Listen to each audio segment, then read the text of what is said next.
we collect information on confirmed cases of COVID-19. There are other ways then of looking at all-cause mortality or excess mortality. We don't count excess mortality in those numbers you see every day. And in fact, if anything, the numbers that are currently reported probably represent an underestimate of those individuals who have either contracted COVID-19 or who have died as a cause of it.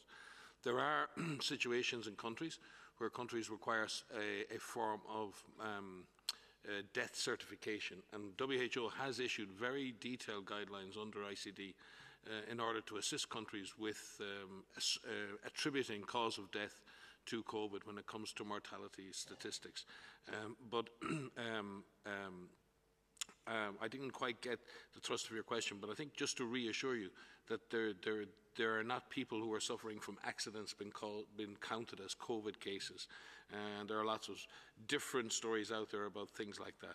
I think you can probably find in any global surveillance system and in any national system exceptions and areas where things need to improve, and that is the case. When you count anything, you never count it perfectly.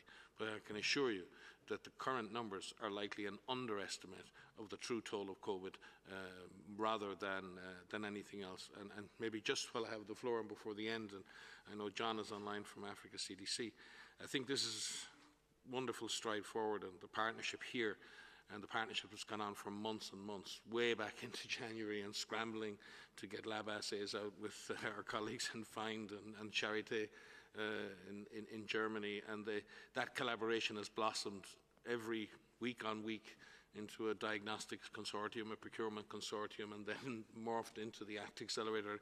And I think it's got stronger and stronger under the leadership of the people who you see here today. But it's also built on something, and John mentioned this from an Africa perspective. When we got tests out to all the countries in Africa, it was actually based on having two strong WHO collaborating centres for influenza that we have spent years trying to fund. Those collaborating centres in Senegal and South Africa worked with us and with John at Africa CDC not only to distribute the first PCR tests, but to actually train the lab workers from all of those labs, so to ensure that when the tests arrive, we had proper protocols for testing. And I think it demonstrates just the small amount of money that needs to be invested in preparedness and building lab capacity can then be amplified during a crisis. And we can then put the right software, in a sense, the software being the tests, with the hardware, which is the labs and the people who run them.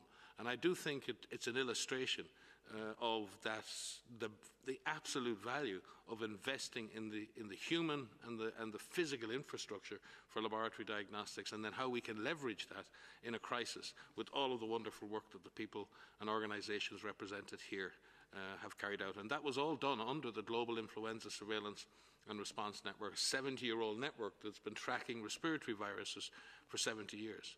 What if we invested more in our ability to track respiratory viruses around the world, more in our lab capacity, more in our clinical capacity? Maybe we'd have done better in this response.